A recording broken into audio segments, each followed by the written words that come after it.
do whatever they want. We lose 13-0, Toast isn't doing shit. There's no code of conduct in this organization. Like, at what point will they be punished? They're running around fucking like doing whatever they want. Losing 13-0, talking shit on Twitter. Doesn't matter if you lose 13-0 or 13-11, all right? It's the same amount of losing. I'm just saying, bro. They're starting to take advantage of you with the way they're acting.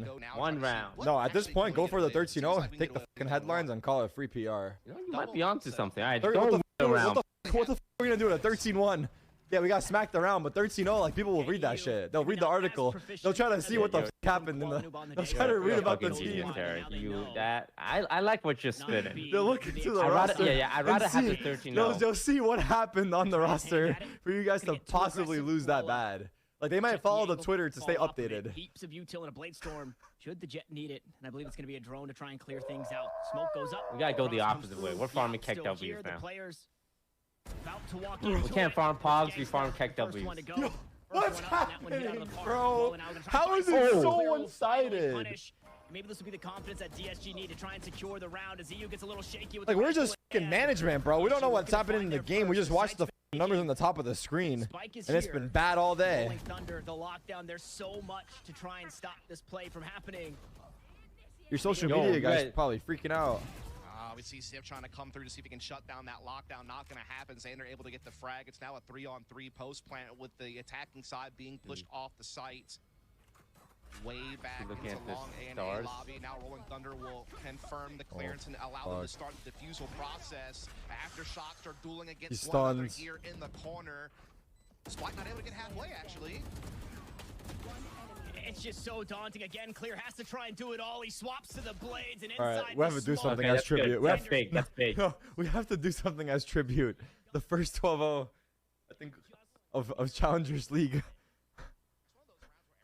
I'm ready for the headlines. What ready for the tweets. What do we do? Do we do something crazy? Ready for the Reddit threads. Ready for the VLR threads. Did break history in terms of the first 12-0 and also fastest series of the league. ESG makes history, all right? It's all we do. We're breaking records everywhere we go. You want to beat us 13-0? Do it, bitch.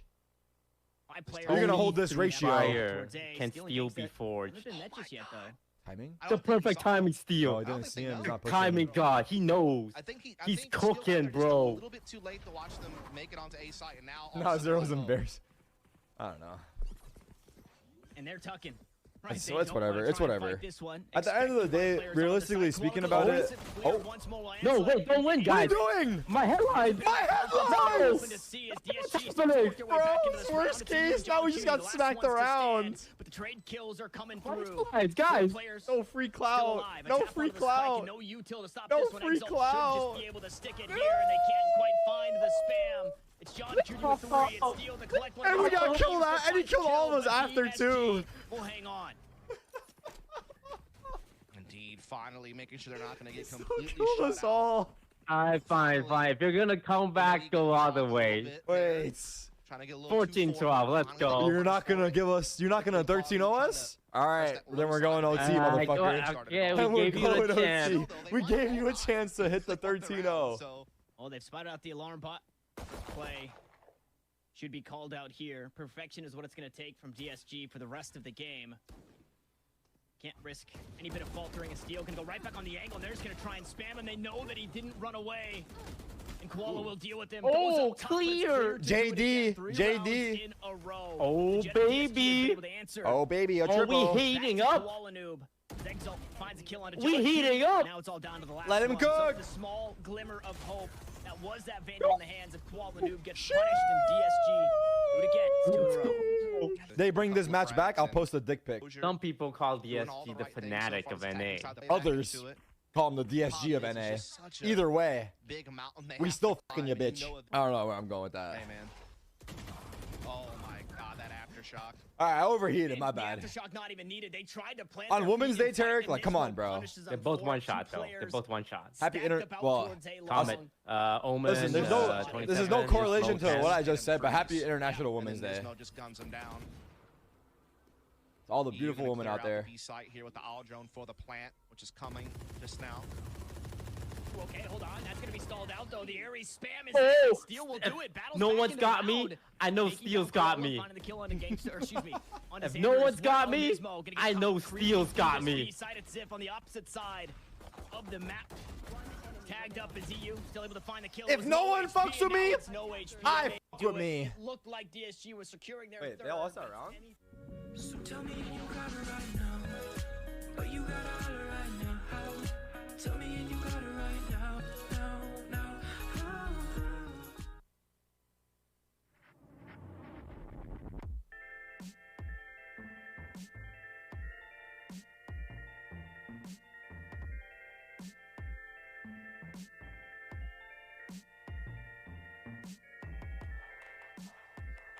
Like 30 minutes late to the taping of a podcast Wait, let's talk about the real issue. that we flew in from Japan to be on time on, and you couldn't fucking make it after your goddamn lover hoe. Look, I had to shower. I smelled bad. I had to shower.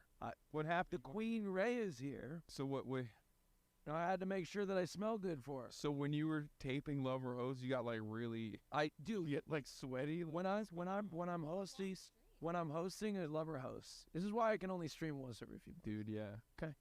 Everybody should know when you're doing lover host, it's intense. There's a lot going on, and I sweat. I'm just pouring sweat the entire time. And so I taped it next to you. Like, that's not true. I was sweating during that one. I was gross after that. To be fair, there's no aircon in the Yeah, there's no. We were in a fucking. We were streaming live from George's horse stable. Okay. I mean, like apartment at the time. Let me just Wait, I need to say what the real issue is. The fact that these boys are filming a podcast the night before it's due. That's the real issue here. Austin's innocent. This is coming out tomorrow? Oh, yeah, it's coming out tomorrow. You just hit it raw. Yeah, just raw dog that trash can. No, we don't raw dog the gum. You gotta fucking tape it around something. Yo, but hold on. I'm gonna pick No, but literally. It's not. In my defense, you should have a little plastic baggie in there. Right? Come on. In the comments section, let's start it off right now. No, I'm gonna do it now. That's a good point. Yeah, that's what I'm saying. I should definitely do that. Unless he's not throwing anything in there that doesn't require. Yeah. That's why. Okay, I need to address something before we even get started. Wait, we have already started, and I haven't even said the guest yet. Oh my God, what an insane episode! You guys have no idea what's going on right now. Welcome back to Fear and Podcast, everyone's favorite podcast where the hosts are never around, and I'm the only one who's always available for all the episodes. We have another banger episode for you guys. Oh my Lord, we have our gay co-host back in the building. That's right. That's right. Yeah. Maybe one day I'll be a permanent staple. Who knows? Yeah, we have our permanent gay co-host in the building. Unfortunately, Prezzo was not available once again, so we had to bring Austin. Yep, the second most gay person on in the industry.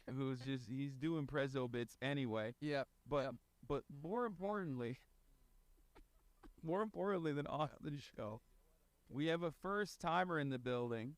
This is the first time. I've been dodging this podcast for months and months and months. We have 100T Valkyrie in the building.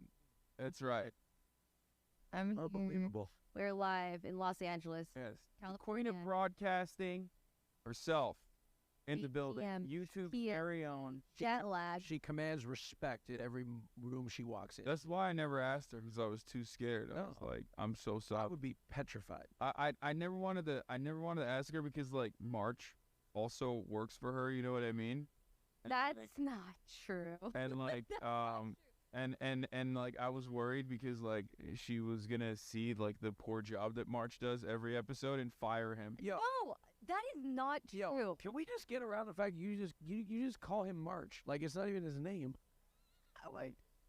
No, it's his username. Username. March, like March. What?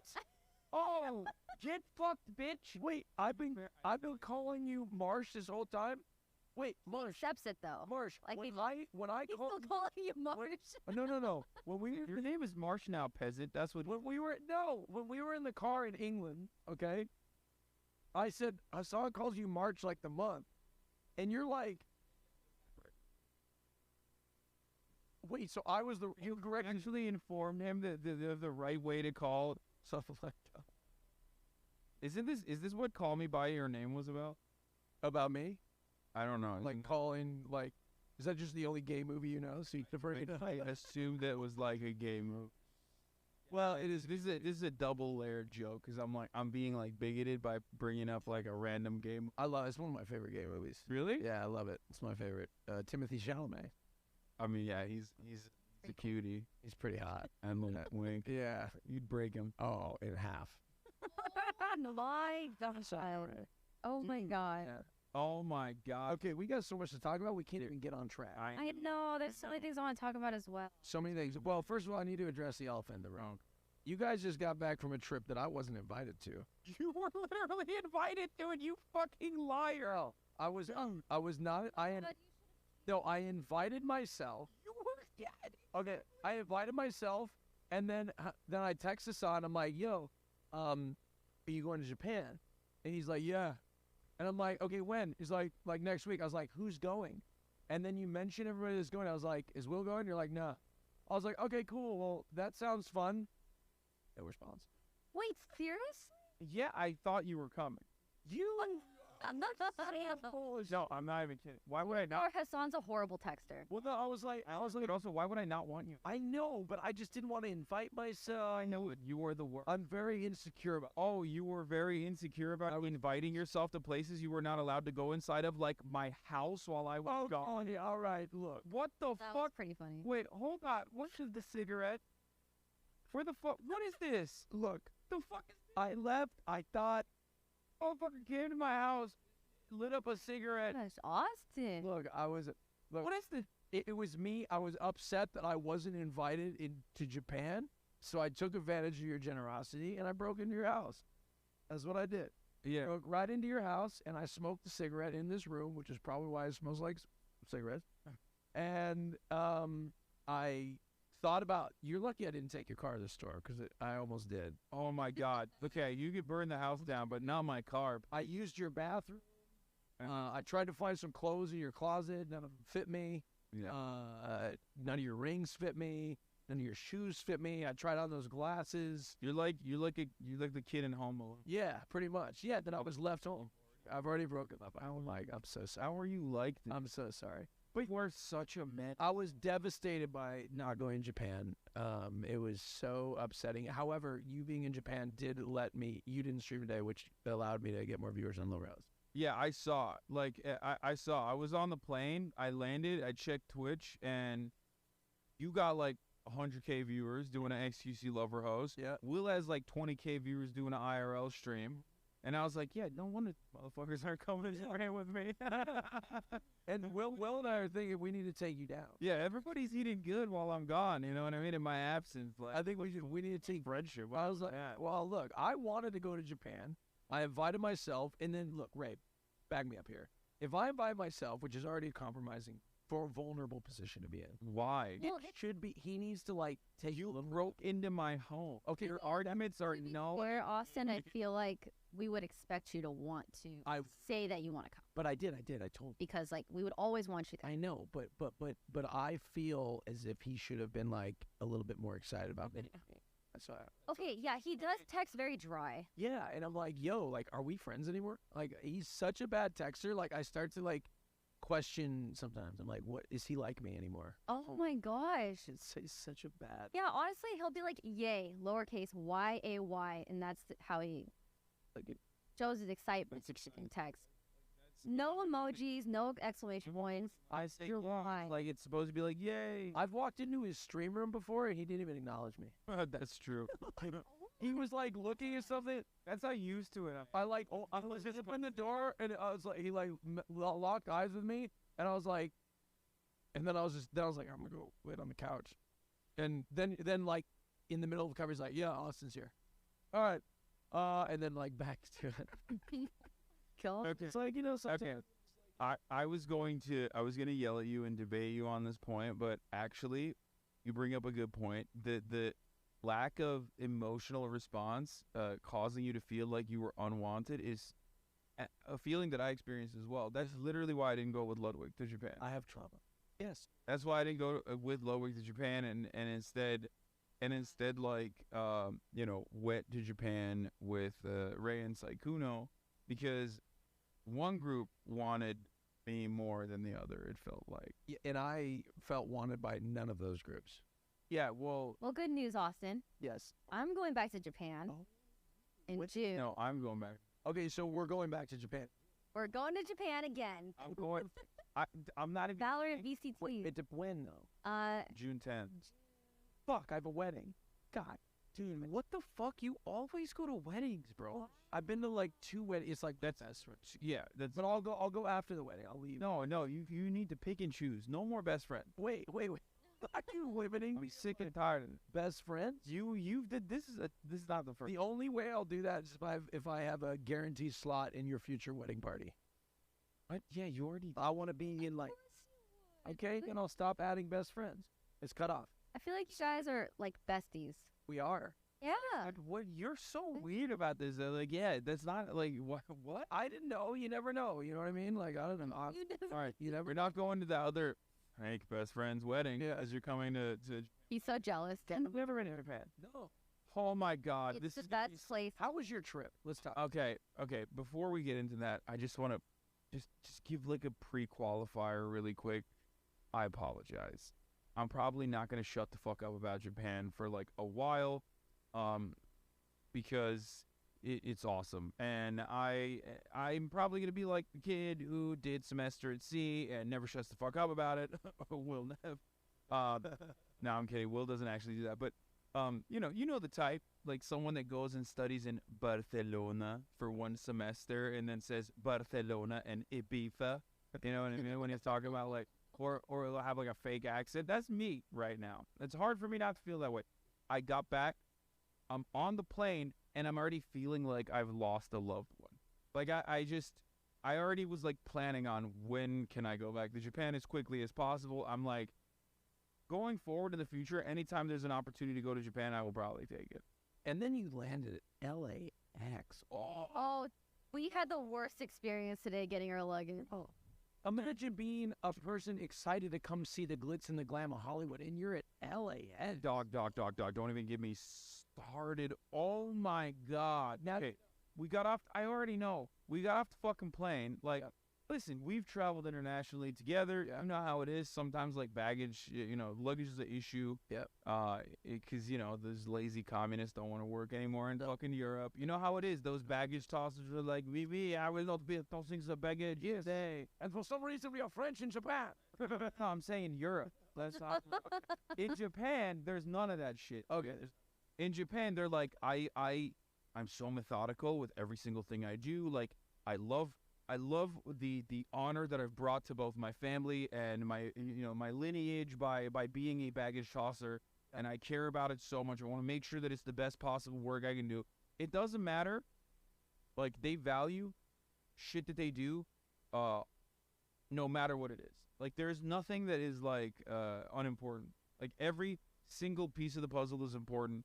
And everyone plays a role, and they know what their role is, and they're very deliberate and very precise with their movement.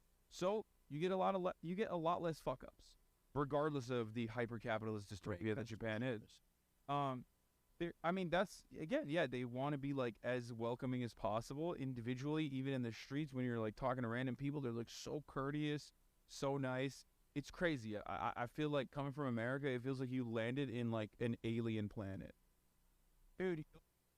You're in Japan. You're gonna fucking love it. I've traveled across. You seen there too? And by that I mean I've been to Western Europe for the most part. I grew up in Turkey. I've been to all these different places. I instantly Tokyo, Japan, favorite country. Tokyo, like by the widest margin. Like, remember how I felt in Amsterdam? Yeah. Nothing. It pales in comparison to like the moment that you enter, Japanese soil. You're like, wow, this shit's different. Dude, I need to go to Japan. Yeah, June. I would love to go. Let's go together. It's my month, too. Same-sex marriage is illegal, so we can make a lot of fun content out of that. No, but there's hella twinks. What, you're going to hold me out? Oh, really? Yeah, it's like Twink Central. Oh, yes. There's so many fuck twinks. Dude, Japan invented the twink. Pretty much. Yeah. So, like, it was It's Twink Central, so you love that. There's also prefectures where it is legal, like, or at least like not frowned upon, I guess. And then prefectures where it's certain. Oh my God, we should get married. What, we get gay married in let's do it. For content. Come on, let's get. That's what I thought. Dog, we're white. There's definitely a like if there's one thing worse than homosexuals, if there's one thing worse than homosexuals in Japan, it's white people. You're white, I'm gay. Difference, okay? Yeah, It's a dodge the white thing. Yeah, man. So that's true. Okay, so what am I gonna do as a gay man in Japan? What sort of content are we gonna do? I think that I mean, there's a ton of bars. Are there gay bars too? I don't know. Maybe. Oh, there was one. There was one in I think there was one in Kobe. When I was in Kobe, there was like literally a gay bar. That was like gay bar, foreigners welcome. Perfect. They put that out as a side. So wait, are like white people in Japan just like not well accepted, or what's the deal? They did laugh at Hassan a lot when he was asking for a larger size. They laughed at me a lot. Really? They called me Godzilla one time, which was sick. But it was awesome. Yeah, that was so sick. It was a highlight of it. There's like these 75-year-old men at one of the snack bars that we went to. He saw me and he went, "Go shit up." Yeah, dude. Like as soon as I entered the bar, and I was like, "Oh, that is awesome, dude." That's like what we would joke about them saying to you. Yeah, they're talking about. Yeah, that's why I felt sick. It felt so. We would be like, that'd be exactly what we would think. Yeah. There's God. I don't want to take up too much space because we do have a wonderful guest. Yeah, we're just like, and I want to ask you, what was your favorite part of the Japanese trip? I'm not gonna lie, probably after the Crunchyroll Awards was over. How are you like this, bro? How are you? You gotta glue this. You literally, no, I gotta glue you down, motherfucker. I gotta glue you down. Don't defend him, Ray. Don't defend him, Ray. He is. Oh, is he innocent? He ranks things all the time here. You want to see? He acts out in anger against gay people. This is what he does. This is what he does.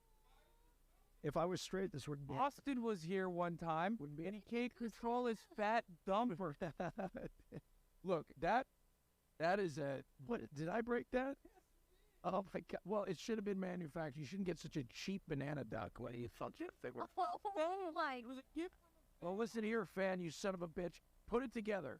Get it together. If you send a banana duck, that better be well put together. That 3D printed? Don. I'm kidding. I'm sorry to have fan. It's probably watching this. I love you, fan. Oh, that sent the banana duck. I love that. Okay, what was your favorite part of the trip? I'm so sorry for interrupting. Okay. Do you mind if I smoke? Yeah. You are crazy.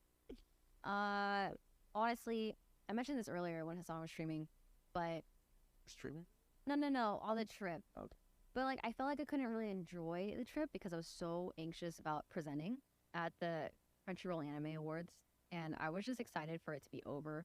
And then Saikona and I filmed a candy tasting video without Hassan. Hassan streamed every single day. To my community, I am so sorry. I said I was going to do one stream.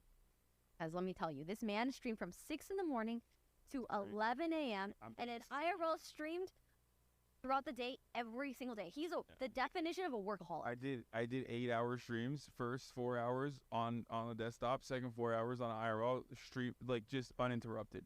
Boom, boom. Back to back every single day. He did podcasts. He was also on Sea Dog's channel. Yeah, I did the Trash Taste podcast. I did my own episode of Fear End, which was a banger, by the way. I hope you guys watched that last episode. Shit was fire. Someone didn't want to be on that episode, so I forced someone to be on this episode instead. Wow, I wonder who he's talking about. Right. Well, it clearly wasn't me because I wasn't invited. Yeah. Well, you were. You just didn't realize. I would have loved to have come to Japan. Okay. Well, now you have to come in. I'll let Ray know next time so she shows excitement.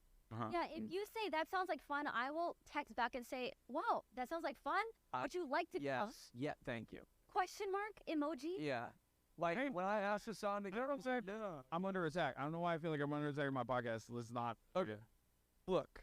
I think we'll figure it out for next time, and I feel really good now about you guys wishing I was there. Oh yeah, absolutely. I feel good about that. You're such a bitch. Like it's almost like I went. You know what I mean? It's almost like You're like, now I don't even need to go. Yeah, Because I got everything out of it. you know what I'm saying? Like a lot of times when you're like, if you're not invited somewhere, but like no, you're invited. Like, you find out later that you were, and they really were upset that you went. It's like you went. You know what I mean? No, it's not. Does anybody else feel like that? It's not like that at all because like we could have shared so many memories together. We could have gone to the onsen together, gotten naked, Okay. explored each other's body. Oh, really? Yeah, that's like you have to go to the onsen naked. Wait, did you do that naked? No, I didn't do the onsen. They weren't There's there. actually a ton of stuff that we didn't do. There's so much more we can do. Dude, we did nothing. Okay, No. like I know that when Ray went with OTV, like they did so much. Every day for like OTV's gone to Japan. They've like done an insane amount of shit. like planned out, like scheduled, and he still to do that. yeah. We didn't go to Super Nintendo World. We didn't go see the Bowing Deer. You didn't go to Disney? The best. What's one of the best parts of Japan? But what the fuck would I go to Disney in Japan? It's one of the it's the best Disney is in Japan. I'm good, man. I mean, maybe it's alcoholic. I just don't care about it as much because like Japan is Disney for me, and that's kind of what I want to talk about, which is that like, as far as a recap of the trip goes, I didn't do anything that was like so over the top, with the exception of like going to a Japanese strip club because Richardson was throwing a party and it's like a fashion brand. And that was like a really unique, fun story. I've already talked about it a million times now on all my social media platforms. I guess maybe not on the podcast, so I'll fill you in on that. I went to a pig cafe, live streaming, and it was an incredible experience. The pigs saw me as mother hen, mother hog for some reason. They were like gravitating towards me. Beautiful moment. Really reconsidering my stance on eating bacon. I get up. There's this dude who's wearing like a Realtree camo hat, and he's like, "Yo, can I take a photo with you?" I'm like, "Yeah, sure. Why not?" Turns out he's like, his name is Jack Donahue, the Lana Del Rey's like ex-boyfriend. He's like a music producer guy. Anyway, we take photos with him, and he's like, "Yo, you want to come to my party tonight?" And I'm like, "What?" He's like, "Richardson, the brand, it's a fashion brand." He says, Richardson's throwing a party, and it's like very hip thing to do. If you're like an American fashion brand, you go to Japan and you throw out like a crazy Japanese party and lots of photos, all that shit to launch something. They were doing like a capsule collection, I think. I'm like, sure. He's like, this is Richardson. Like, this is the guy. He owns the brand. I link up with them, and I went to that party, and it was a Japanese strip club called Madame Wu's. Okay. And Japan has like a variety of different types of sex work that's like illegal, but still completely allowed. You know what I mean? But they don't really have like a massive American-style gentleman's club culture, so it was like a unique experience on that front too. And I had to get into the strip club by basically showing like the Twitch stream because they didn't put me on the guest list even though they invited me. So I had to literally show the bouncer my Twitch stream of the fucking guy inviting me personally. Oh shit. And that's how we got in, which I think is the first and last time anyone will ever get into a nightclub or a strip club or a party. Like you pulled up the clip. By literally showing a Twitch stream. That's awesome.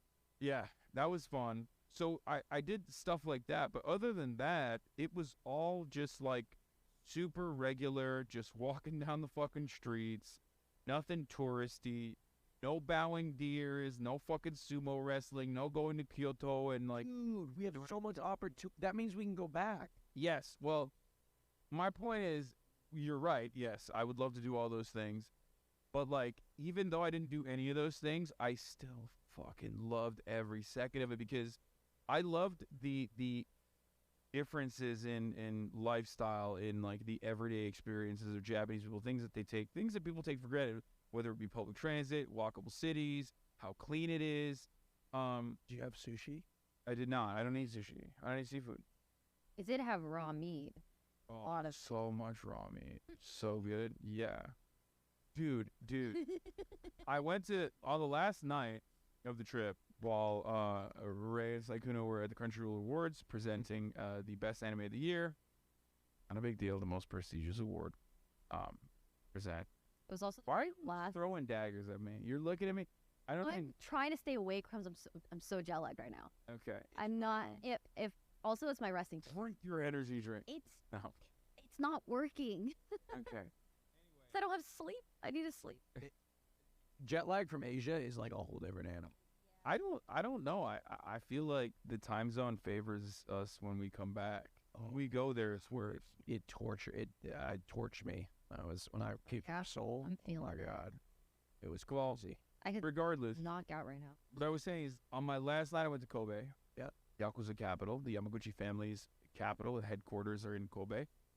It's like not a place that anyone would ever go to for tourism, but the Kobe government asked Connor to film something there to like promote the snack bars, a concept that is foreign to many, but it's just like older ladies that like run these bars and they talk to you and they serve you little snacks while they give you drinks. You give a cover charge, and then they just like keep serving you drinks, and then it's just a lot of Japan is like very isolated. Like Japanese people are very isolated from one another, so there's a lot of social drinking, but they give you an opportunity to do social eating or social drinking if you want to as a individual person. You can go to a snack bar and sit there by yourself, and you won't feel like you're alone drinking. That's nice. So they're set up for people that like to do, because I do that. Just go to bars in the U.S. just like alone. That's weird, dog. Can I tell you? Have I ever told you this? When I was in college, I would like, this is so sad, but like everybody would go out, and I would go to an Applebee's in my college. Hell yeah, bro. And I would sit at the bar. Like, how depressing is this? At like 11 o'clock at night, and like I would like eat chicken wonton tacos and like get an Oreo shake. I don't think you're allowed on the weekends. That's what I did. No, like you're not allowed to. I was having, then I would have sex with men. It doesn't even balance itself out. The next You year, can't use the F word. no.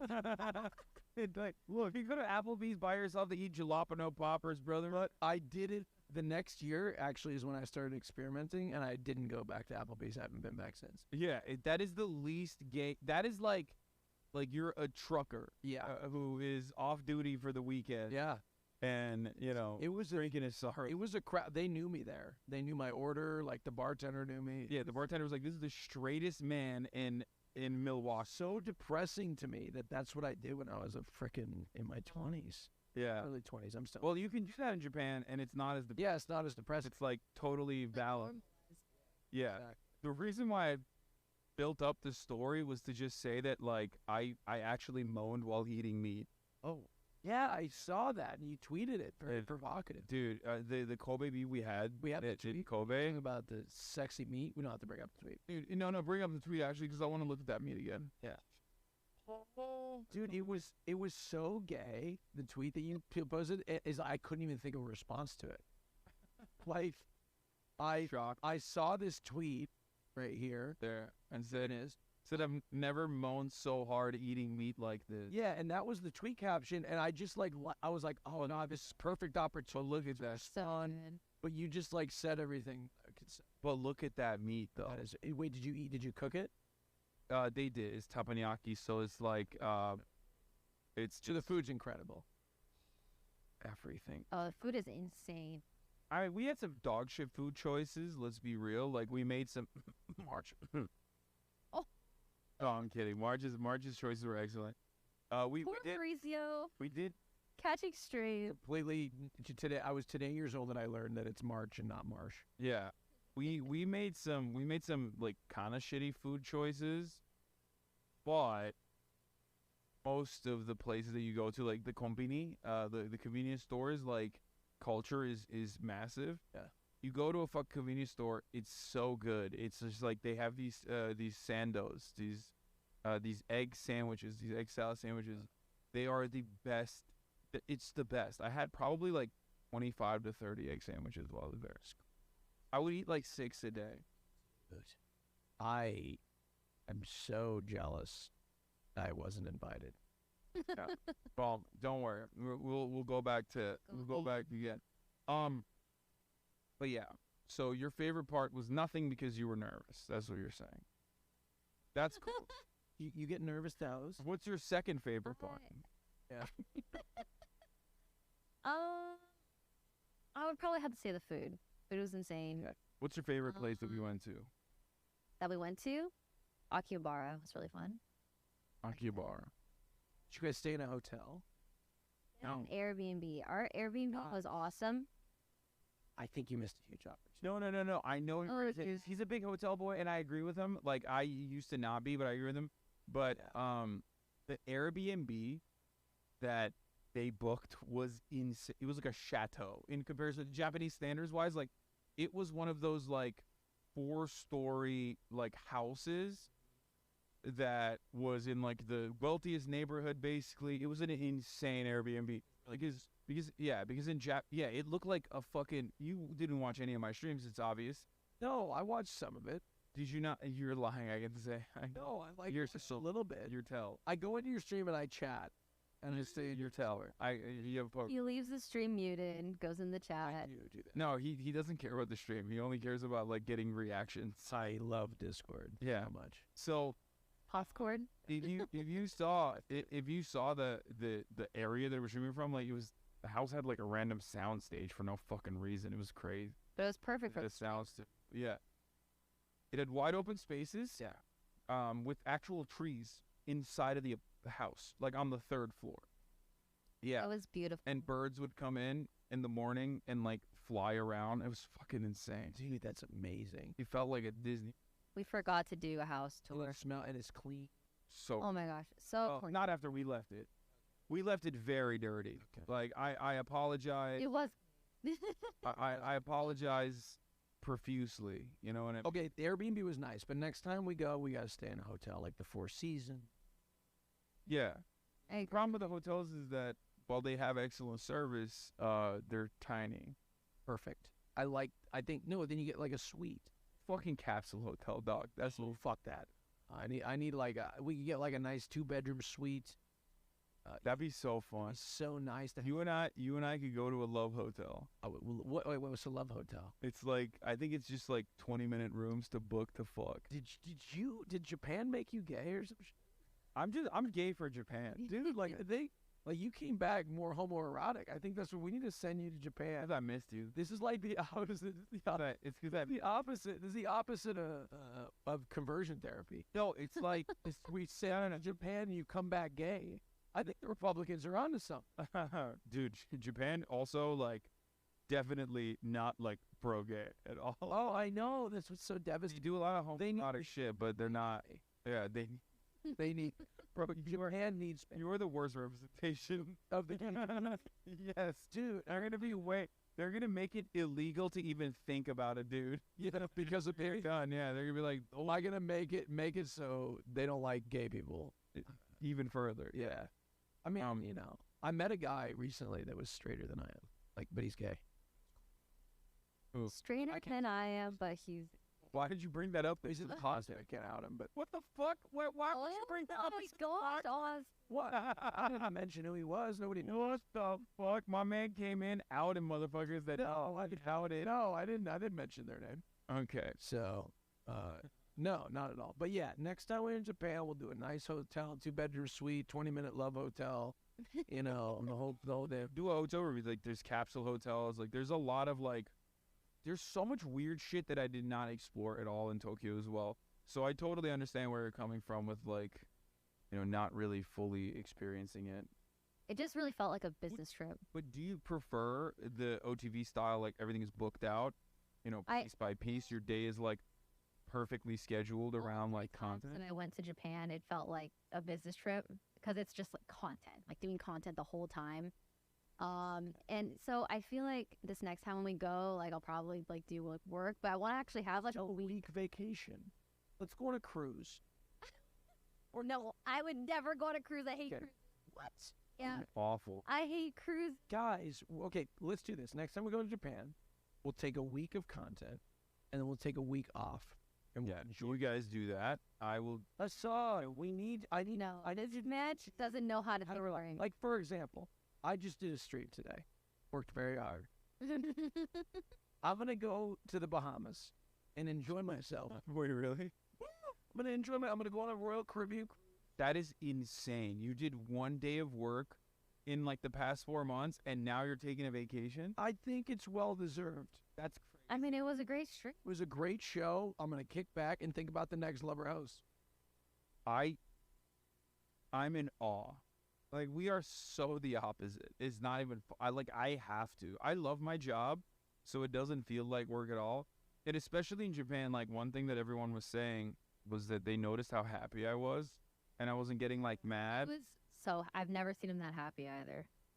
I did not ban a single person recording the March. You were in an argument with XQC, and like, I wasn't even participating. They were arguing. no, I know, and you like even said at one point, you're like, "Yo, why are we arguing? We should get along." I was like, "Whoa." I mean, but it was so dumb because, like, I removed myself from the situation for a moment, partially because it was a lot easier for me to do so because I was in Japan having the time of my life. And I thought to myself, like, why the fuck are we talking about this, like, incredibly weird issue that, like, no one actually gives a shit about, in all sincerity? Because a bunch of sweaty losers online decided, like, this is the most important thing to be outraged about. And, like, streamers do lean into that. I myself am definitely going to be more cognizant of that in the future and try not to lean into it so much. And try to look at it from an outsider's perspective because, I don't know, it just felt really strange. Like, it felt like theater. But, like, the people that are watching, they get really invested in it because their favorite streamer has an opinion on it, and then they fight their battles for them. What I realized about that particular battle is nobody really knew. It was like anecdote, like both sides had a perspective, and nobody could reveal where their perspective came from. So as a viewer, I disagree. I do have a perspective that I eloquently put multiple times over about, like, whiteness as a concept and what okay, it means. I wasn't listening most of the time. Yeah, I actually didn't even remember what was going on. I forgot what we were talking about. Yeah, for those of you who don't know, we can talk about, like, I'll just briefly summarize what we're mentioning. Bruce Dropomoff got rebanned after saying, like, fuck them crackers on his Twitch stream. And then it kick-started the conversation, the narrative about, like, anti-white racism all over again. And, like, a lot of people got, like, very, very upset. Some were so offended that they, like, combed through my VODs where I was making jokes about how, like, I'm experiencing racism in Japan and how funny it is that, like, you know, anti-white racism, like, anti-white racism is so not real, especially in America where, like, you know, whiteness is the power core, that, like, white people have to travel to a different country to experience it like a tourist destination. You know what I mean? Wait, were you experiencing? Not really. No, they just, like, kind of laughed at how big I was, and that's pretty much it. Like, it wasn't. That's not serious. Just you're just big. That's not. Yeah, but I think, like, when you are in Japan, they do hate foreigners. Like, I mean, they fucking hate, like, Vietnamese people. Like, sometimes the taxis would, like, deliberately drive by because they're foreigners. Yeah. Really? That happens. Some bars will openly say, like, don't come in if you can't speak Japanese. Oh, that chicken place where we ate the chicken and they said they were sold out. Oh, yeah. But we didn't think they were actually sold out. Yeah, because you're white. The restaurant. Yeah, I mean, yeah. Wait, being white, is that an upset thing to be? Like, you'd be like, what the fuck? This is racism. I mean, it kind of is. It's like they're very xenophobic more than they're, like, racist. I think they're, like, fascinated with white people for the most part, but they are incredibly xenophobic. Is anything... what? I'm going to say something. Fuck. No, say it. No, well, we've always cut it out. I'm curious. This is a genuine question. Is any of the hatred towards white people, is it rooted in, is there any World War II roots there? Are you asking if Japan has been, like, destroyed by white Westerners? Because the answer is yes. Twofold. Both by the British and also by America. There goes my foot right, man. We literally wrote their constitution after deploying not one but two atom bombs. Yeah. You forgot about Hiroshima and Nagasaki? I remember them very well. I do remember that. But I'm just curious if that was, you know, you want to know how fucking it, but they're not like, but they're not even upset about that. That's what I mean. Like, that would be justifiable resentment towards Americans. But, like, there's this weird thing about American culture. It's so powerful that, like, Japanese people just like myself are incredible Americans. They're incredible Americans. You know, I love American culture. I'm fascinated with it. That's why, like, I present as an American, even though I fucking grew up in Turkey my whole life. Yeah. Japanese people are exactly like that. They love American shit. They love American clothes. They love rap culture. They love, like, a lot of black culture that they certainly, you know, because a lot of American culture is black culture. Let's be real. They love all that shit. One thing that I will say is, if you want to understand like the severity of like control that we have over Japan, when COVID first happened in Japan, they shut it down. They had like really xenophobic policies. Like, for example, if you were a permanent green card holder, like if you were a legal permanent resident as like an American with like Japanese children, you have a Japanese wife, Japanese children, you live there your whole life. If you left the country, they would not let you back in. Really? Yeah. Yeah. If you had like a family emergency or something and you had to leave the country, they would not let you in. So that part is like really xenophobic. But the part of the interesting part that like the interesting part that is like that demonstrates how fucked up America is and how much control it has over Japan. Japan was not able to shut down adequately. They were able to shut down immigration-wise, right? They were able to shut down travel, international travel completely. They love doing that. Isolated island nation. But they were not able to shut down internally. I don't know why. Because we wrote their constitution after World War II. Of course. We've done that many times over in many different countries. Japan is not the exception here. It's the rule. And in that constitution, we made sure that the government could not overstep private businesses' interests. So the government is not able to dictate what private businesses can and can't do, which is the most American thing that you can write in a fucking constitution. So they were unable to technically fully shut down. Did we write the right to bear arms in theirs? Luckily, we did not put that in there. Just partially because it would make it most likely a little bit harder to take over. Oh, so they were like, yeah, no. So no right to bear arms. But yeah, but private businesses can do whatever the fuck they want. Speech. Okay. Do we have what about free speech? Do we write? Did we write free speech into their constitution? No. So yeah, we are doing a little bit of politics on the podcast. So they can. It's fascinating. It's fascinating to think about. You're right though. Okay, let's shift to focus. He's asked me 2 questions. What's my favorite thing about Japan, and what's my second favorite thing about Japan? Okay, I'm being a bad interviewer. I'm being a bad interviewer. Well, as the gay co-host, I should also be paying attention to this. I'm so sorry. We got a woman here, and you're like not even in the conversation over that. Look, I don't. He's gay because he's misogynist. I don't know how to talk to him. He's literally gay because he's misogynist. It's rooted in misogyny for sure. Yeah. You're really good at talking to women. I'm better than most men. Really? He code switches. Do you think I'd be? I love that. He code switches. Do you think I'd be good? Like, do you think I could pull as like a straight guy? 100%. Really? Yeah. So 100%. I think you would. They're called a lot of people. Okay, they call it Riz. Oh, is that what they call it? Yeah, it's like a new thing. It's called charisma. Hey, Hassan, what's the history on Riz? Wait, what about it? What? Well, I'm not gonna describe what Riz just means. A game. Yeah, he's just like game. But the thing is like but my game changes when I talk to attractive people completely. Yeah. You're straight baiting, and it's completely inappropriate. You think? Wait, attractive women? Straight baiting is like saying cracker. It like doesn't fucking. Who gives a fuck? Yeah, exactly. No, it's like, you know what I mean? Like it's the same. Yeah, I'm not dating. I don't mean it seriously. Yeah. Like, but it is. I am a serial straight bait. Yeah, sure. Yeah. It's definitely. I mean, we did a photo shoot together. So that came out very gay. Oh, it did. Wait, really? I think you looked gay as fuck on that. No, I have guys. But in like a good way. I've had guys that have messaged me on Instagram. I don't mean it as a pejorative. But I think it's actually a problem because my Instagram's actually a problem because I take photos with beautiful women like yourself on, which I'm going to continue. Yeah, you should tell it. If you're interested, unless that was too traumatizing. In Japan. In Japan, perfect. A sexy photo shoot in Japan.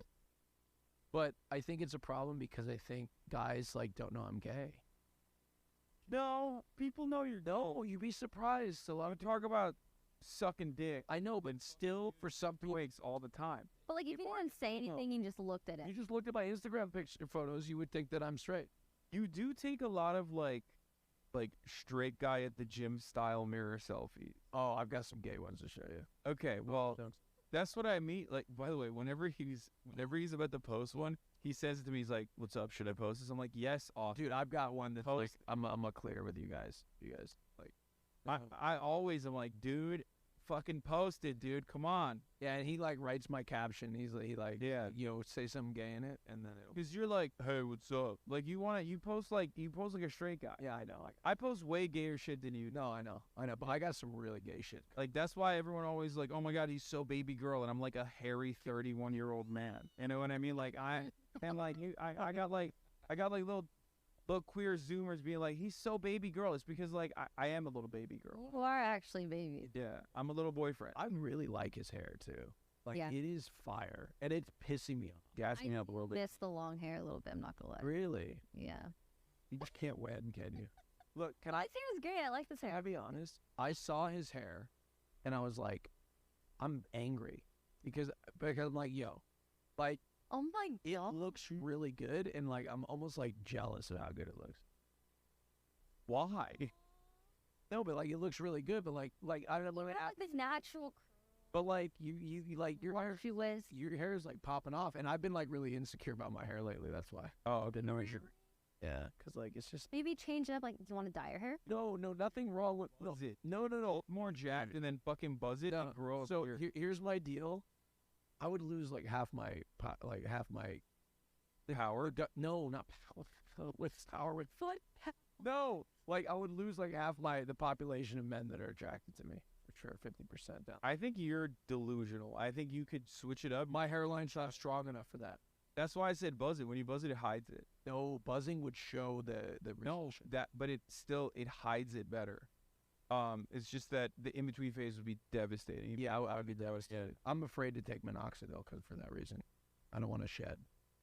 Wait, no, just take minoxidil. You'll shed. Isn't there like a thing for men like alopecia?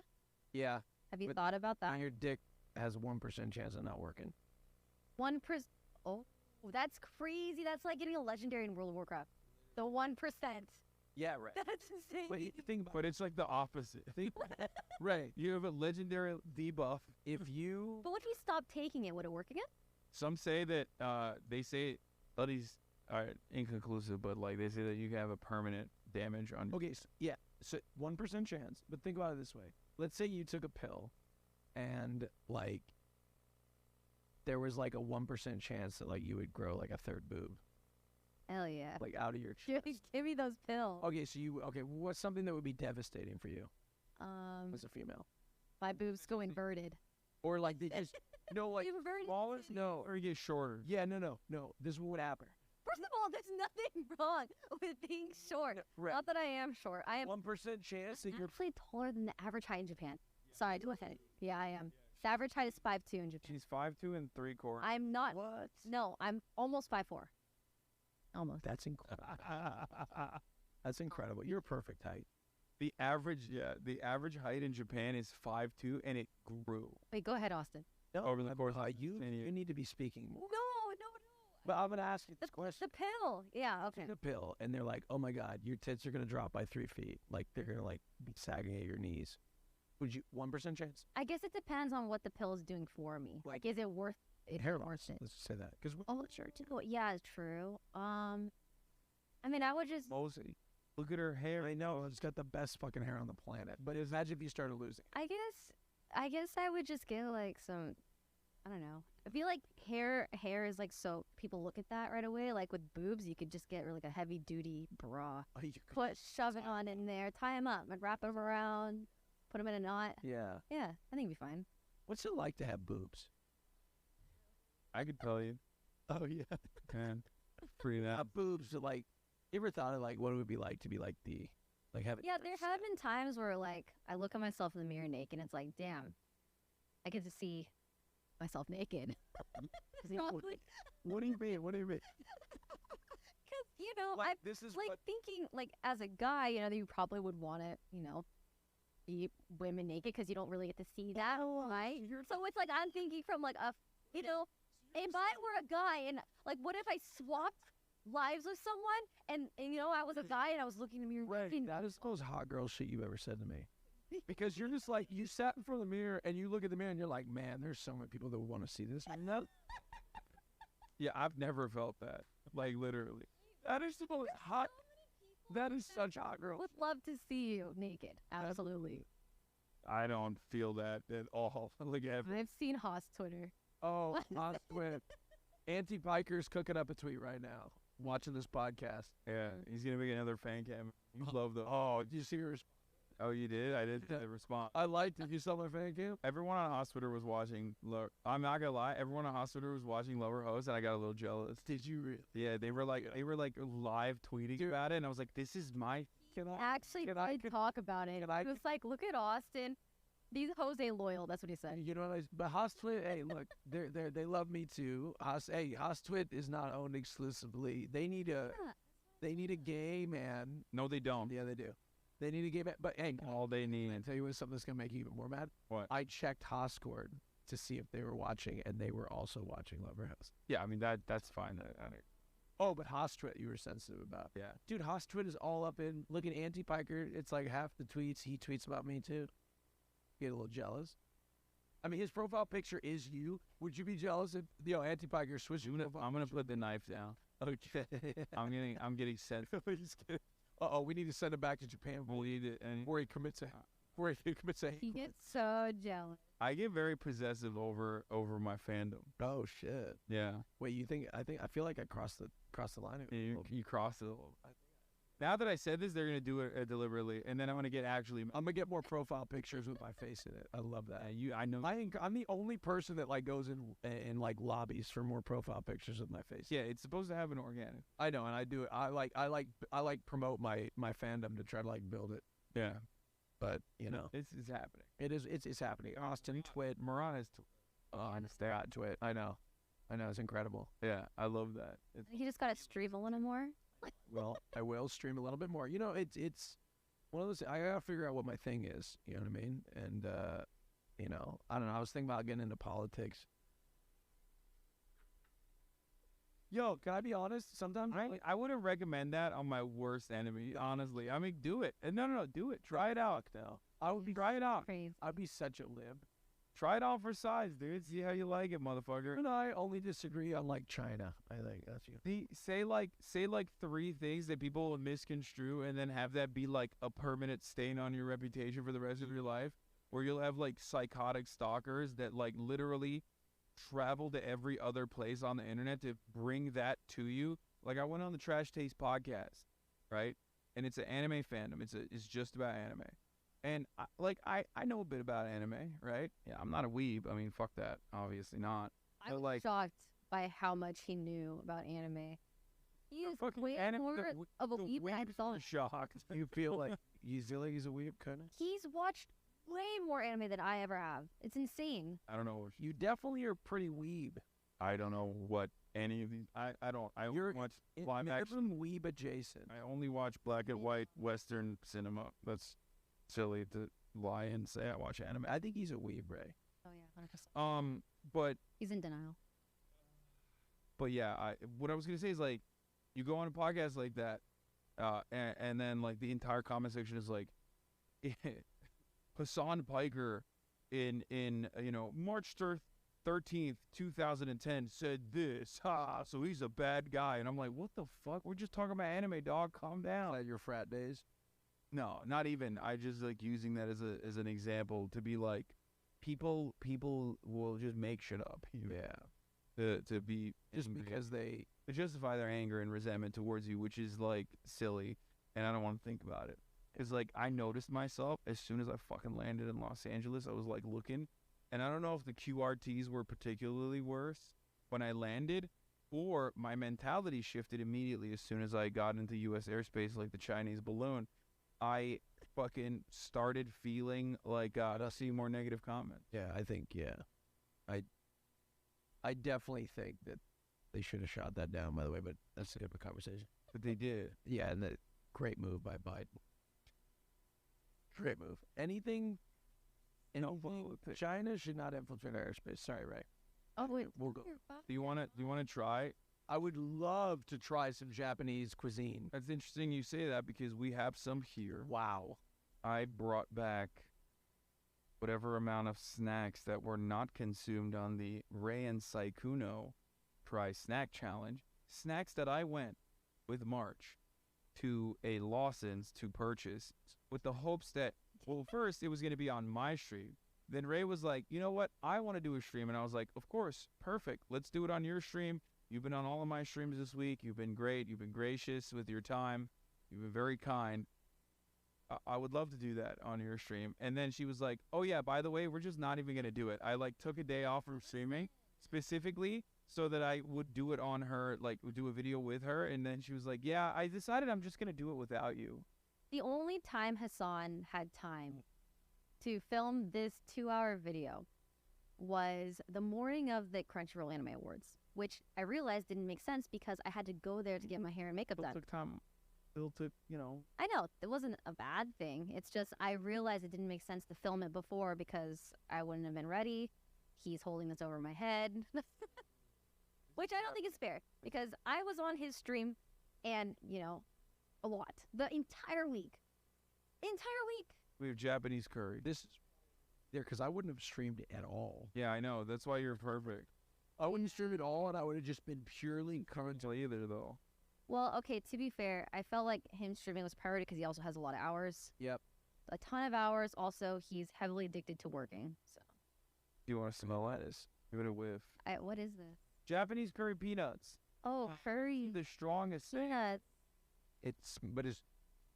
Oh wow, man. Is it spicy curry? I don't know. We're about to find out. Okay, you try them first, and then I've got the most American palate right now because you guys just got off the plane, so I'm gonna be like, man, take it. Because you guys are. Oh wait, give me one. Oh, you wanna try it at the same time? What if it's spicy? Well, it doesn't look spicy. All right, cheers. Cheers. Kampai. Cheers. All right, here we go. It's cashews. Oh wow. Oh. Let me tell you something. Tell me that's too spicy. No, spicy. Let me tell you something. This is so well done because let me describe this to the viewer. Okay. Immediately, curry taste, right?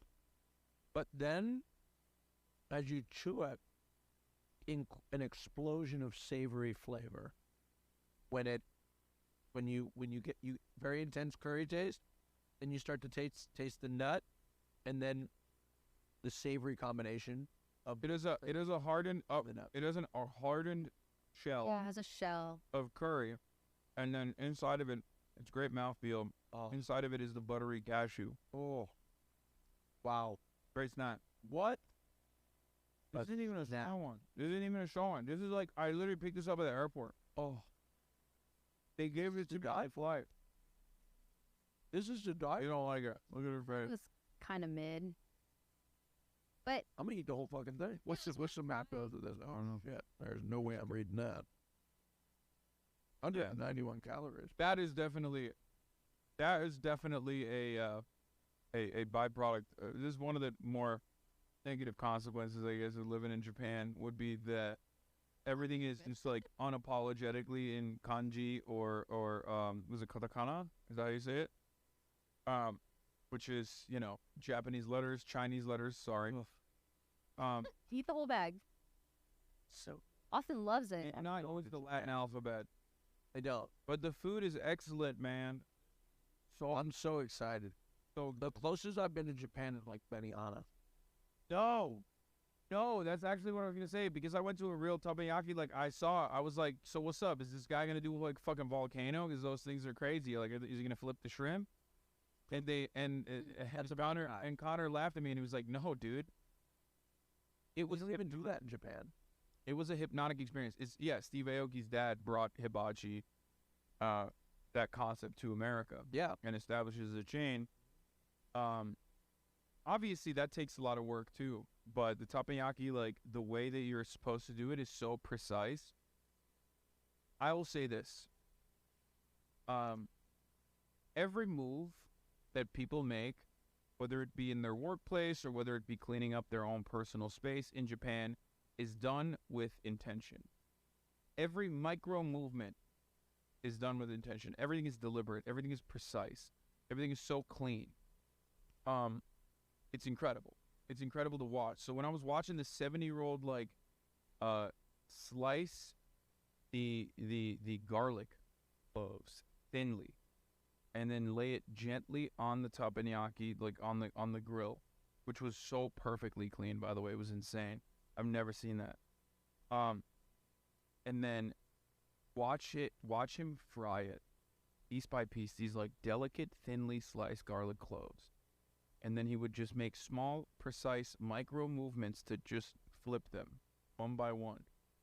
Sitting there, watching that was a hypnotic experience. I am starting to really. I may get on a plane. I may not. You're gonna love Japan so much. Incredible. Yeah, I'm so excited, Ray, for our trip to Japan. For our trip to Japan. I can't wait. Just you and I. Yeah. I'm going to Japan. Are you going to the Streamer Awards? Of course. I was. Can I say something? Yes. I was. You will see the clips tomorrow when you stream, and I hope if Hoscourt is listening right now, make sure you get together and get these clips. I was reacting in real time at the end of Lover Host, by the way, when like the most critical point of the show, when I should have been focusing on the show, I was going through the stages of grief, finding out that I was not at a table with Hassan or Will. I was devastated, and you could see me reacting in real time. I didn't get a chance to pick my seat, and like now I think I'm sitting next to Will and Caroline, but like I'm not next to Hassan, which is great, and I'm so happy by that. But now I'm not sitting next to. I wanted to be in. What's I was sitting? I didn't even ask. Wait, how did you get on the chart? I'm hosting the red carpet. Oh. Are you going to interview? I'm also up for Streamer of the Year, Austin. I did vote for you. Yeah. Wait, who else? We also voted. XQC, Kai Cenat, Germa. Those are all wonderful people. Yeah, but you voted for me, and that's what mattered. I did vote for you. And I don't want, if you guys are watching, none of them are going to watch this. What? Look, no, this is a very, it's a very popular podcast. This is probably their favorite podcast ever. It's a, no. Kai Cenat, literally, when he's cooking up a new dance move, he's watching the podcast. Hello, Kai. He's heavily inspired by this podcast. Really? Yeah, I gave him all the... That's phenomenal. All the cool ideas that he had for his 30-day subathon. That's what I heard. I did vote for Kai originally. Really? On stream? On stream. I voted for Hassan. What was the other category you're nominated for? I didn't even remember my category. Okay. Just chatting. So in my head, I was like, I'm only going to vote for everyone once in each category. I did the same thing with, who else had 2 categories? Ludwig did. Yep. Timmy did. Okay. And then I realized later, I was like, well, what if they lose that category? And it's because I didn't vote for them. Because I only voted for them in the other category that they lost. They would have won the other one. So my vote matters. So I went back and changed my votes. So you voted for Hassan? Yeah, I voted for Hassan twice. I voted for Ludwig twice. I opted out of it because I'm co-hosting. I thought it'd be weird. I feel like it would add an extra layer of, anxiousness. Like, oh, am I going to receive a... No, I don't think I'd win, but like just knowing that the possibility that I could. So I was like, I don't want to be nominated. You're gonna do so well. Yeah, I think knowing that Cutie will be up there makes me feel a lot more comfortable. Because I know she's a bit dyslexic. So, Just I feel like I am a little bit too sometimes. Just embrace the imperfections of whatever will happen. And nobody's You would have been a perfect host. You would have been so good. You're so good at talking. But it's You're gassing him up. Stop. You guys are fabulous together. I'm so excited and so happy. I'm excited too. It'll be fun. And it's going to be an amazing, fun event. And it's happening soon. And it's happening on the 11th. This weekend. In fact, XQC will be there with his new date, Extra Emily, who won Lover House today. Spoiler alert. Oh, fuck. Mute it. What the fuck? There's a lot of Hater House fans. Hassan's going to react to it. Oh, there's a new show you should react to. It's called Dilf Manor. That's not real. No, it's serious. It's an actual reality TV show. I watched it on Hoscourt streams, but it's like almost too gay. Like I don't think you can handle it. Like it's very better challenge. Yeah, you should watch an episode on stream. Speaking of which, we will be reacting to MILF Manor, as a matter of fact, on the paywall portion of this broadcast. Let's go, baby. As a matter of fact, we're at an hour right now, so we are going to move over to the paywalled section of the podcast. Watch you. This is wonderful. We are going to be watching. I'm going to introduce MILF Manor to both of you guys. I cannot. You guys are both wonderful, lovely individuals. Yeah, my mom. You're not ready. My mom watches MILF Manor. No, Austin, what? What? Hey, why did you bring that up? Wait, that my mom watches MILF Manor? Oh, trauma. I was on his stream. He supposed to come on my stream. Oh, so on. My mom was watching. About these in the paywall episode. No, we'll say it right here because this is a good way to juice it up and make you more money. Yeah. I was looking out for you. No, people love the MILF Manor reacts. Anyway, behind the paywall, you will get access to more juicy commentary. In fact, behind the paywall, we're bringing in some MILFs. Yeah. This is a manor. And their sons. This is Yeah. Manor. But they're, yeah. Anyway, I was in anticipation of Ray coming on my stream. Apparently, Ray's mom was watching. I had no idea. I was reacting to MILF Manor, talking about suckling on mommy teats and things like that. It wasn't even me She personally. sent me a screenshot because I told her I was going to be live on his channel, and she was like, "Yes, I know, I'm already watching." And sent a screenshot of Hassan watching MILF Manor. Oh. And I was like, "Oh my god, I hope she doesn't actually realize what he's saying for one, and what she is watching." Oh no. But he was serious about all of it. That's the problem. Yeah, yeah. I hope she's not watching this. I hope she won't watch the paywall portion because we're going to watch a full episode of MILF Manor behind the paywall. That's right. And if you want to watch it, though, really? Not Ray's mom, but if you guys want to watch it, all you need to do is subscribe at patreon.com/fearan. That's right, patreon.com/fearan. This has been a wonderful episode, one of my favorites. Where can people find you? Valkyrie everywhere. Valkyrie everywhere. Austin on Twitter or Mr. Austin Show or on the Hassanabi broadcast. True. And unfortunately, and I plan to be coming down for more episodes of If You're In. Hell yeah. And unfortunately, we could not have if I'm invited. Cutie Cinderella here because of what happened to Swift, her pupper. And he's doing better.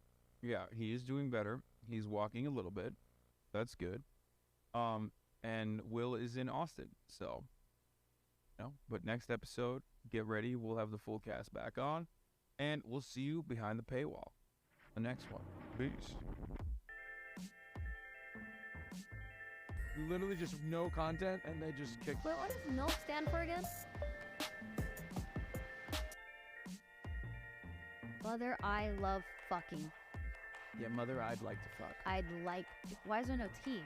Okay, MILF means mother I'd like to fuck. Yeah, but missing the two. Oh, MILF just has a good mouthfeel, and if it was like MILF, then it wouldn't work. Miltif, it does not have a good mouthfeel. MILF does. Oh. Unhinged the spine. Welcome back to another episode of Trash Taste. I'm Connor, featuring your boys, Gant and Joey. Featuring. Featuring.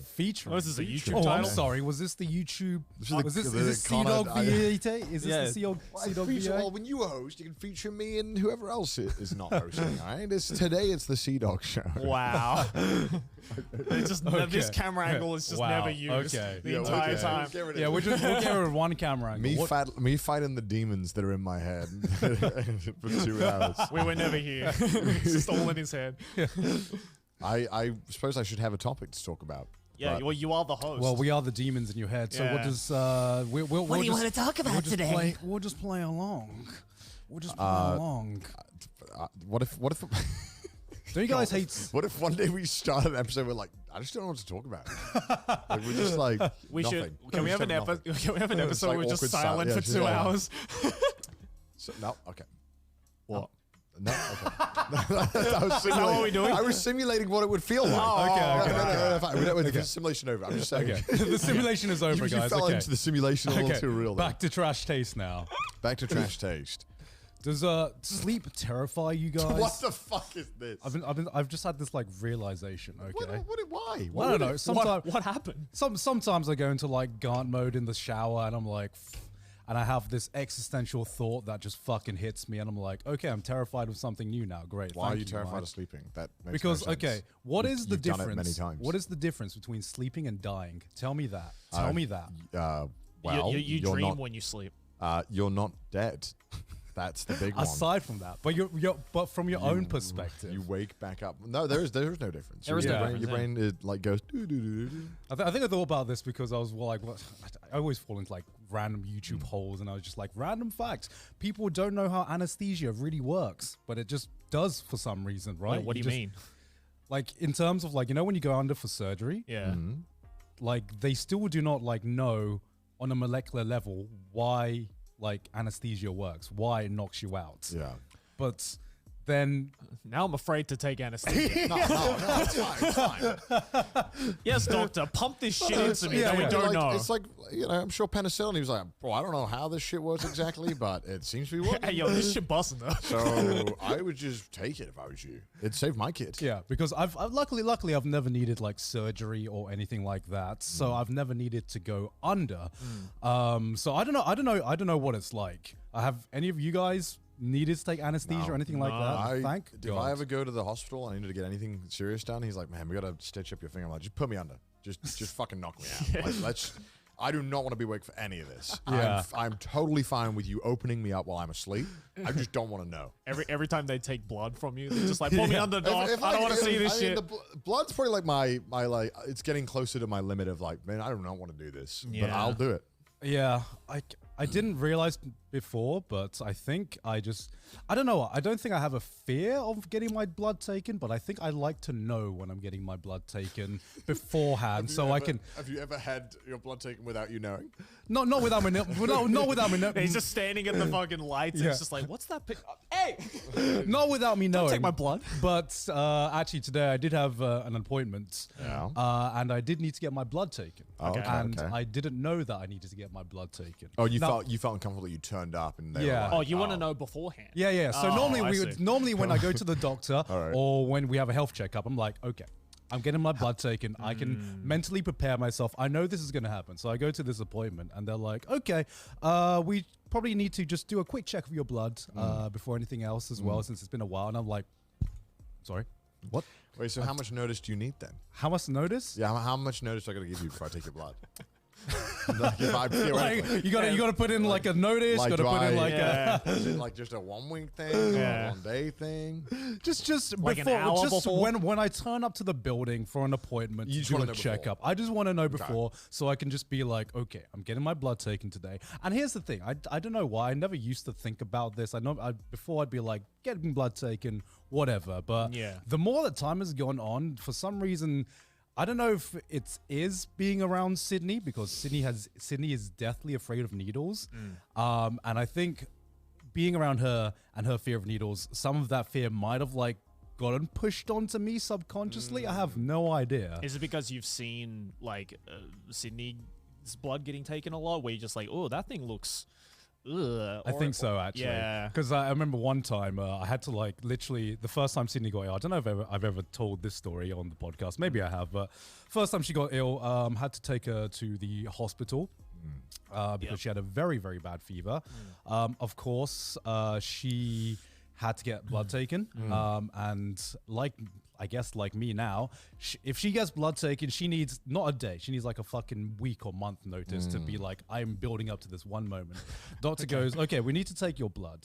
And I had to literally help the nurses hold her down while we take Jesus Christ. while we take a blood. Why? Because she'll like run away. She was like that afraid of needles. But Bloody you hell. know, to be fair, she's gotten a lot better now. Yeah. But I think that one time because normally when I get blood taken, I never look at the blood being taken, and I think having now helping Sydney every time calm down whenever she gets her blood taken, every time I see like her blood getting taken, I'm like, that looks that doesn't look natural, man.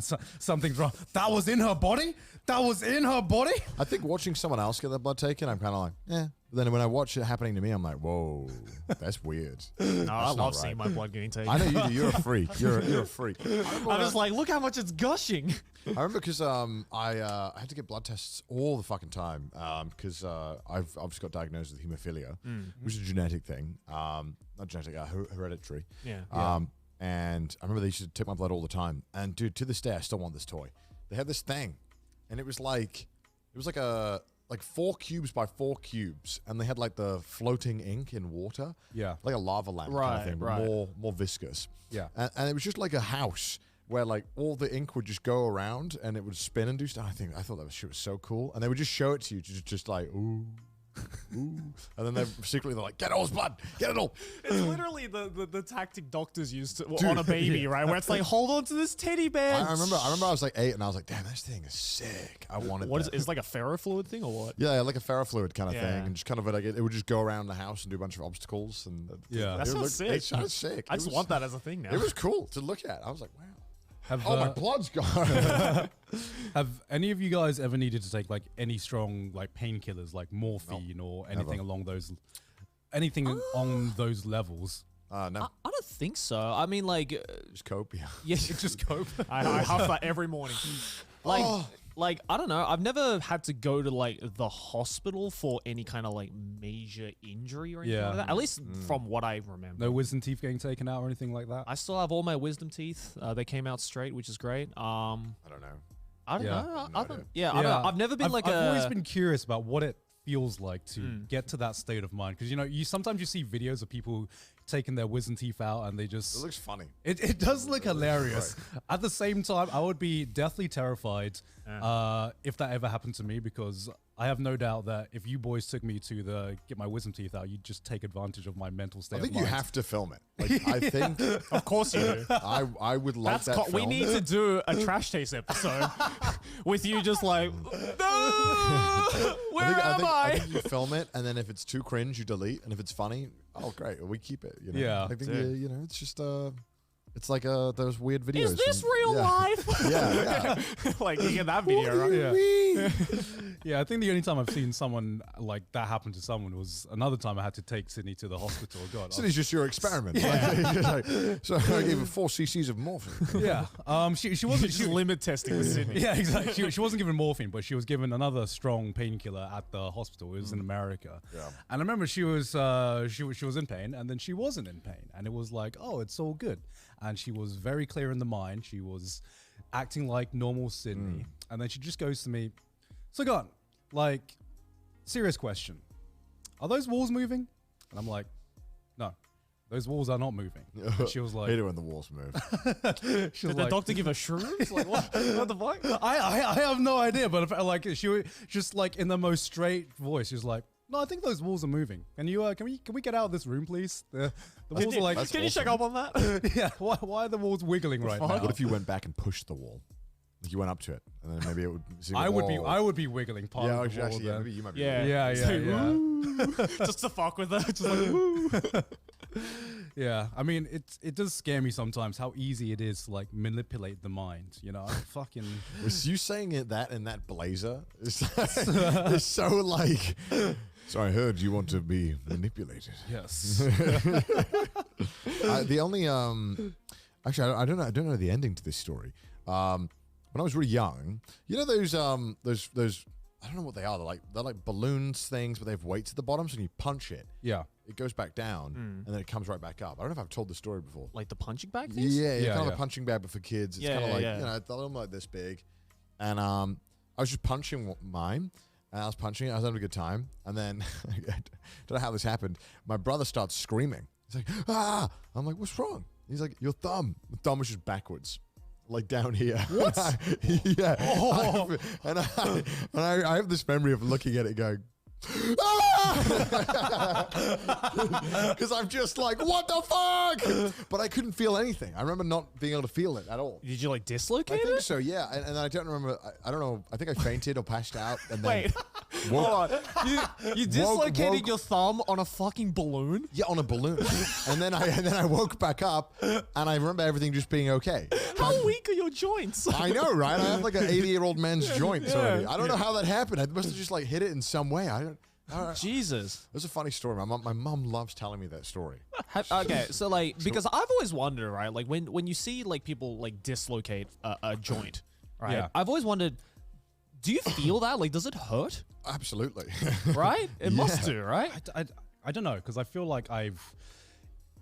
Well, the more it dislocates, right, the more it can happen again. Yeah. Right. And I think the more that maybe it might not hurt, but the more you get used to the sensation. Right. I feel like I must have dislocated my shoulder, or at least there is some condition with my shoulder that makes it like more easy to dislocate. Because, okay, one reason I actually have not been to the gym in a while was there was this one incident, and Connor was there.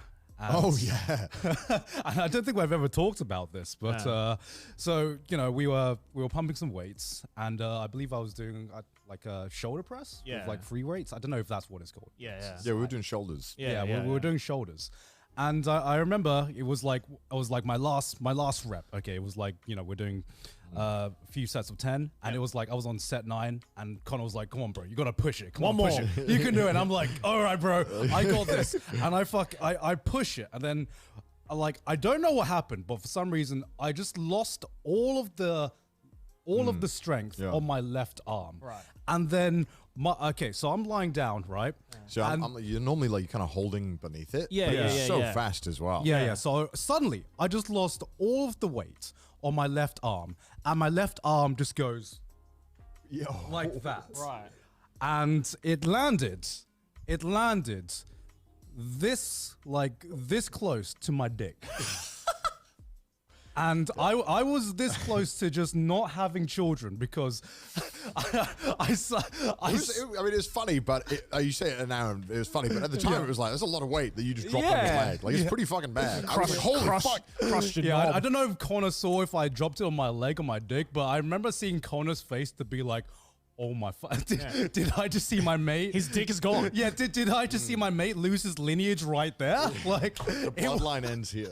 Because I felt, I was like, you know, you're there and you're trying to help hold the weight just in case you can't do it. Yeah. And you're like, oh my God, it was like, realize how important it was to be better at this because it was so fast. Yeah. It was like, because normally you see like shaking and then you kind of like, kind of grab it. But it was like, just boom, like that. It was just instant. And to this day, I think my shoulder slightly got dislocated because it didn't hurt or anything. It just like all that happened was just like it just lost all strength, fell down, and then I could move it again. So I'm pretty sure my shoulder just got dislocated slightly or something. Maybe else. not medical I don't know. expert. We're not medical experts. Don't self-diagnose. But it felt kind of weird, you know. Yeah, because I've never dislocated anything myself, but I've seen people dislocate joints.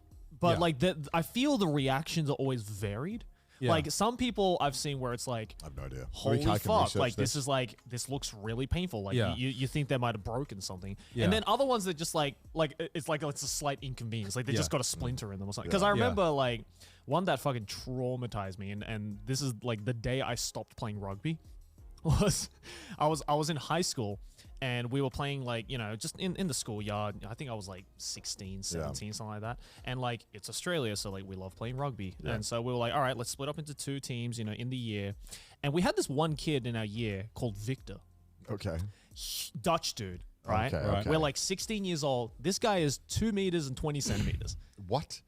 Big boy. How is he allowed to play rugby with the normal kids? Big fucking boy, right? That doesn't feel fair. You know, like 100 plus kilos, like built like a brick shit house. But like At 16? It's 16. Bro, it's a Becky character. Yeah. He doesn't belong in your school. Like imagine Hanaya Makoto without the scars. That's what he looked like, right? Jesus. But like, but you know, everyone was cool with him because he was massive, but he was a real gentle giant. Yeah, like, yeah. you know, never hurt a fly. Oh, you anything have like to that. be, Yeah, yeah. you have to be, right? So we were like, all right, well, when you play rugby, you obviously want the brick shit house in your team. Yeah. So we had him on our team.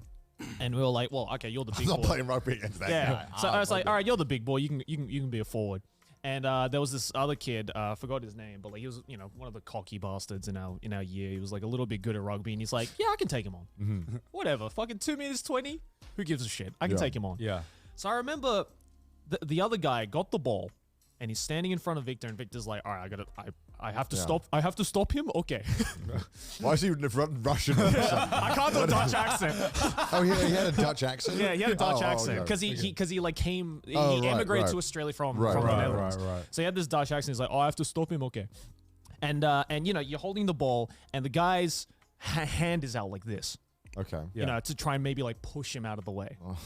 But this other guy was a little bit smaller than the usual. Yeah. Right? Especially compared to fucking Mr. Massive Giant over here. Yeah. So what he does is he runs, he thinks, okay, I can bulldoze him. So he runs straight towards him with his hand out like this. Right. And then there's like this point of impact, and then he falls on his ass, drops the ball. And everyone's like, oh, wow, dude, you just got absolutely dunked. And everyone starts laughing. And he's like, yeah. And he lifts his hand up, and his wrist is just completely like down. His hand is down here. Gross.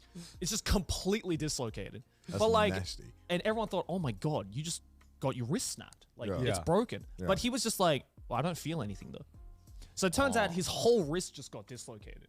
Oh my But he was God. like, it doesn't hurt or anything. Yeah. But I looked at it, I was just like, Yeah, you can't look at that shit. oh, like, oh. And what he did was he just was like, all right, yeah, I'm going to go to the hospital, and just walked off. I mean, if it doesn't hurt, it's Yeah. like I mean, after you probably get over the shock of it, you're probably like, Yeah. all right, well, I mean, I It's guess starting to settle in. Yeah. Yeah, I guess. You know, I either guess so. Guess either it's just my life now. Yeah, either my hand's gonna be like this. So maybe if it's like completely dislocated, then you lose. I don't know. I don't know. Is Yeah. there any family thing? Depends on the type of ball. Depends on the type. Depends on Yeah. the type. It seems like there's a lot of variation in it. It must be, because I like ever since that happened, ever since I almost lost my entire bloodline, my shoulder's never quite been the same. It's like, Did you ever go and get that checked out? Yeah, you should probably go get that checked out, dude. I probably should. This is like my friend in my high school. He playing cricket, and obviously, if you've ever played cricket, sorry, Americans, or I guess. Yeah, just Americans. Everyone else. Yeah. Yeah, unless all the Indian fans are like, I've ever played cricket. Indians, Australians, British unite. Yeah. Yeah, I mean, you know, the ball goes pretty fucking fast. Oh, yeah. And it's the cricket ball, it's like a baseball, but harder. It's a cement ball. It's very, you know, and I feel like making school kids play this sometimes is a horrible idea. And he was a very stoic type kind of kid anyway. Like, he didn't really get fazed by a lot, and he was very much into Boy Scouts and all that stuff. And every weekend he's like, yeah, I just eat dirt and climb mountains and, you know, do extreme sports. And he was like, I don't know, whatever. You know, the things those Boy Scouts do. Chads do. And one time he tried to catch the cricket ball with his hand, and it went wrong, and it only like his finger kind of clipped it. Oh. But it like, instead of like pushing it back, it kind of like made Pushed it his in? finger here go like this. And so it was kind of like fucked. And he was like, yeah, it really hurts, but I think I'm just going to leave it. And then he tried to bend it back and like didn't have much success with Yeah. that. And then eventually he just left it. And after a few months, he was like, yeah, it's fine. But every time he held up his hand, his finger was like a little bit bent there. And he just left it like that. And I assume to this day it's still like that, because he just never got it. Like a month later, he never got it like checked or anything. He was just like, yeah, it's fine. Or, you know, he's like, oh, this is my identity now. Yeah. Typing must be a nightmare, but you know. Or really easy. It's like, I can reach the enter key Yeah, really yeah, easily yeah. with my middle finger now. You can reach 2 keys at once now, you know? Holy shit. Fucking fivehead. Yeah. Jesus I mean, you Christ. forget how easy it is to get injured doing very mundane things, but also sports as well. You often forget. But then I guess you also can't. I feel like a lot of the time being like worrying about getting injured in these kind of things, you know, and these freak accidents, like, well, I mean, you still got to live your life and do some things. I think I realized recently, because you know how this, like, you know, when you reach your 30s, you know, that's when you know, your body is just like, your free trial has ended. Yeah. You know, we are going into the paid Free part. trial has ended. Yeah, your free trial has okay. ended. Yeah. I mean, that's kind of what it feels like, because Well, because you're smaller, you're lighter. If you fall or get hit, you know, often Yeah. the impact isn't as